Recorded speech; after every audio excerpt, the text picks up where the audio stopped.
we are ready to host you come 18th and 19th September.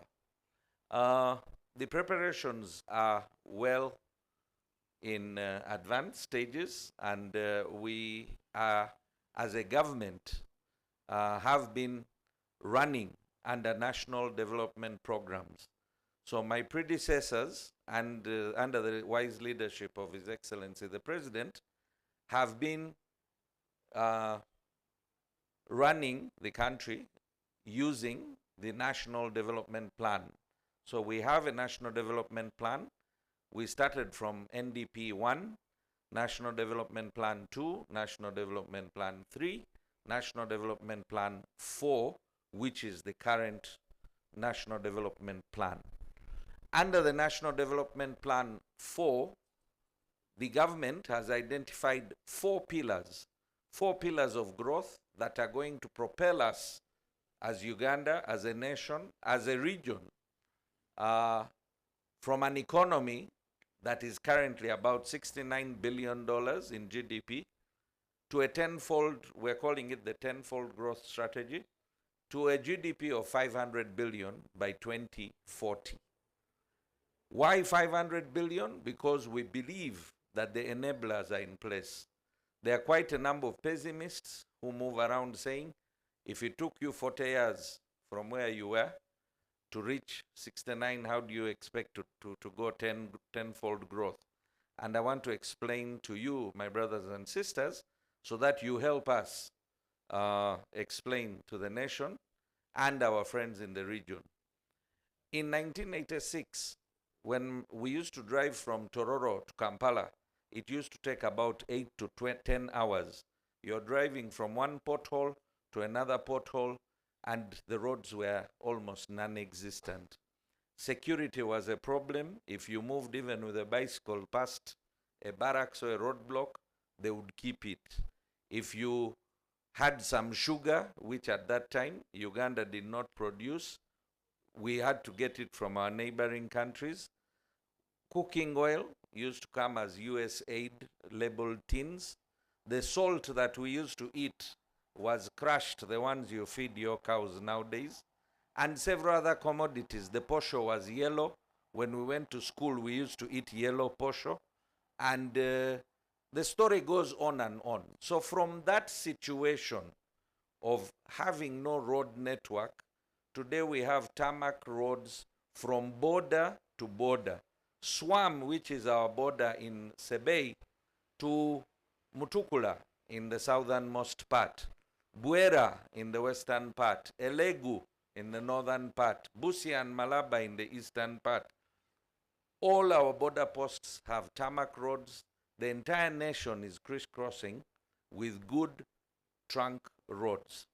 Security from border to border, we are fully covered, and there are no businesses. No businesses can survive, whether industry or even a duka cannot survive if there is no security. So we want to thank the NRM government and under the leadership of the CDF for the security and all the other security forces, for the prevailing security to enable us, to give us an enabling environment to do business. You look at power. There was a time when all these gadgets were being run on a generator, and we didn't have power. Today, Uganda has excess power. We are saying we are ready to welcome more industry, and we have the available power to run these industries. When you look at access to clean water, access to Medicare, access to education, when I went to Makerere College School in 1986, when after the takeoff, we were the students that started A-level in March. And I want to tell you that Makerere was graduating only 860 students. In the whole of Uganda, we had only one university. Now today, I see you young people, because of the enabling environment that the NRM government has created, we have more than 55 public and government institutions that are graduating close to 300,000 students every year. So we have the manpower that is required to run these industries. we have the manpower that is there to enable. And under the GDP NDP4, we are saying that if you look at each enabler of industry or each enabler of business, we are right up there. We are ready. If you look at finance, if you look at the profitability, if you look at costs of production, we are among some of the best, we reflect among some of the best figures within the region. We have regional access to all our neighboring countries. We have enabling weather, we have access of food crops, cash crops, and the industrial products that are made within our country. I will share with you that over the last several years, the government has been able to achieve success, tremendous success in various verticals. For example, at one time, Uganda was a net importer of sugar. Today, Uganda is a net exporter of sugar. What does that mean? We have enough sugar for ourselves here, and then we are even able to sell to our neighbors and other countries. We are a net exporter of milk. As a child, those of you, these ones that are my age, Stephen and Simon, will tell you that we used to drink milk from Denmark, Holland. They used to bring us powder milk. And now today we are the ones selling powder milk to these countries. So there are very many verticals in which we have been successful in the steel industry, in the pharmaceutical industry, and there are many other industrial verticals that the government is working on. And I want to assure you that with the present environment, it is going to be very easy for us to grow this growth process into tenfold. I also want to assure you and the population out there within the region that we have some of the most conducive tax infrastructure to attract any investments that are there. My ministry and my colleague ministries are ready to receive you.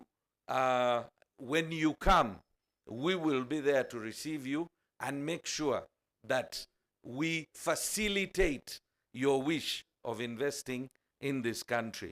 We have the ATMS, and we would like to encourage the people that want to stick to our program, and we want to welcome them. The ATMS stands for agro-processing. So agro-processing includes, but not limited to, making flour out of matoke, processing honey. More than 40% of the honey on the global market today is synthetic. Synthetic meaning artificial, manufactured in laboratories. Uganda has honey that we are letting go to waste. We need to process this to take it to those outside countries. Shea butter, as a ministry and as a government, we have registered the nilotic shea seed. Nilotic because it grows in this geographic location.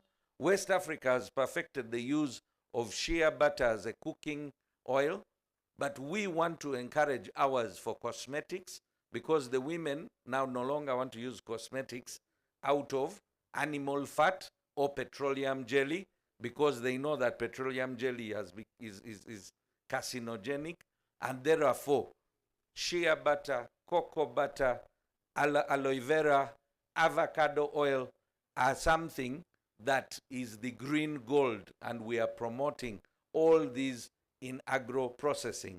Like I've already mentioned, we have people who are involved in the milk chains, in the sugar cane, in the cocoa, and we are saying that there is still opportunity for much more agro-processing industries, fruit processing, to help Uganda grow the export market. I also want to encourage people like our colleague from tourism has said, Uganda is unique. God has blessed us, and we are unique not only by weather, but by many other factors. We have three unique selling points that no other country in the world has. One is that we are home to source of the Nile. Two is that we are home to the endangered species, the silverback gorilla, which is predominantly found in Uganda. And three, the Rwenzori Mountains, which is the only snow-peaked mountain that sits on the equator. So with all this, and of course, you have the big five, the wildlife in the Murchison Falls National Park, Queen Elizabeth.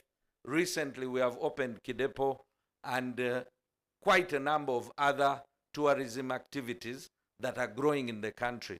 So we want to encourage our participants that when you come with a few extra days to experience the ride on the Nile amongst the hippos and the crocodiles as you go to the foot of Murchison Falls.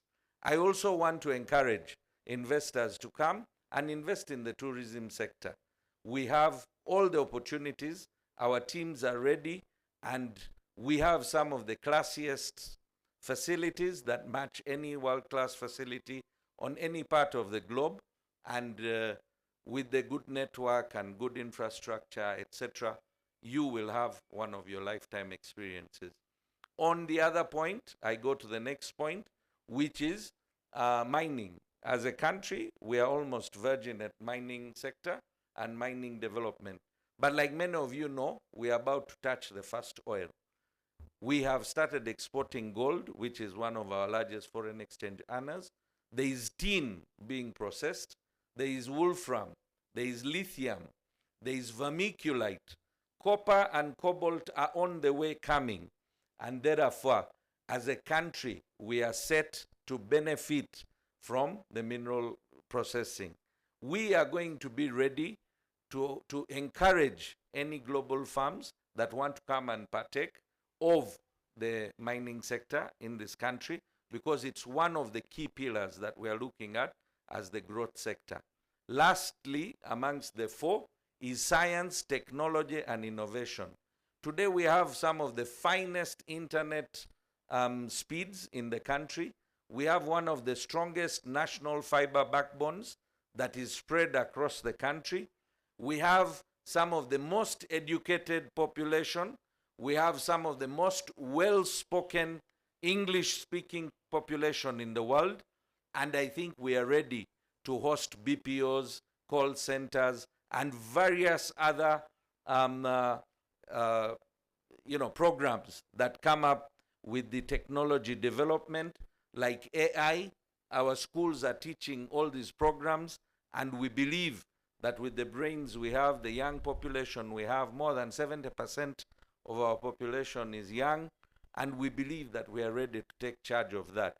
So as government, we have set the enablers, we have set the priorities, and we request that you, the investment community, come to this country and see for yourself on 18th and 19th September, and we shall be there to facilitate your investments and your wishes. Our teams, with the CEO and his teams, my ministry, and all the other ministries that I represent here, because we are no longer working in silos, and we've agreed to work as one government, and thereafter, whether it's Ministry of Lands, Ministry of Science and Technology, or any other ministry, including agriculture, we will be there to make sure that your businesses are facilitated adequately. As I wind up, I want to tell you that the government has invested heavily in Uganda Airlines. It's one of our key, we have paid already, but like many of you know, aeroplanes are not like mobile phones that you go and pick from the shop. You pay, then they start making. So within the next 2 years, we're expecting 2 cargo planes, and then we will keep on getting the others. So as we sort out the bottleneck for the export for horticulture and fruits, fresh fruits and horticulture to the global markets, we are also working very, very diligently and hard to make sure that our standard gauge railway, the railway, to facilitate movement of cargo from here to the coast is almost complete. The meter gauge railway, sorry, is almost complete. The standard gauge railway, the work has started, and thereafter we are going to be sorting out that bottleneck as well. I want to encourage each one of you in your various media houses to not only stop at posting this news on your TVs and radios, but to use the World Wide Web, post it on social media, post responsibly, because you may not believe or be a supporter of the NRM government, but I plead with each one of you to be Ugandan first, because this is about Uganda and it's not about an individual. I beg to submit. I say this all for God and my country.